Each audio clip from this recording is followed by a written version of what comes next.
যে কন্টেনারগুলো এমনভাবেই প্লেস করা হচ্ছে যে এখান থেকে কোনো মানুষ কিন্তু গলতে পারবে না। সুবিধাকে বলেছি ছবি দেখাতে একেবারে পাশাপাশি এরমভাবে কন্টেনার বসানো রয়েছে।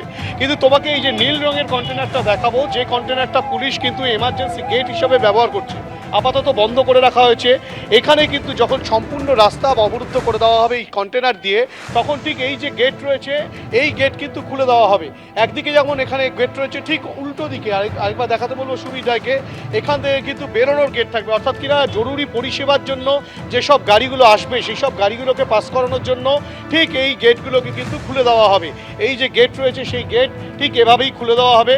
খুলে দেওয়ার পরেই কিন্তু এই যে অংশ রয়েছে এখানে কিন্তু পাটাতন রয়েছে, দেখাবো সেখানে, সেই পাটাতনগুলো পেতে দেওয়া হবে এবং সেখান থেকেই কিন্তু উল্টো দিকের গেট খুলে যানবাহন যাতায়াত করানো হবে। তেমনটাই পুলিশের পরিকল্পনা রয়েছে শুধুমাত্র জরুরি গাড়িগুলোর জন্য, তেমনটাই পুলিশ জানাচ্ছে।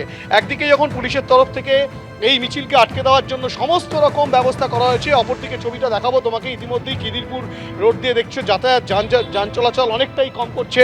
বিশাল সংখ্যক পুলিশ কিন্তু বিভিন্ন জায়গায় মোতায়েন রয়েছে, পুলিশের উচ্চপদস্থ কর্তারা তারা রয়েছেন। গোটা পরিস্থিতিতে নবান্নমুখী বা নবান্ন অভিযানে যারা আসবেন তাদেরকে কিন্তু ফাইনালি এখানে আটকানো হবে।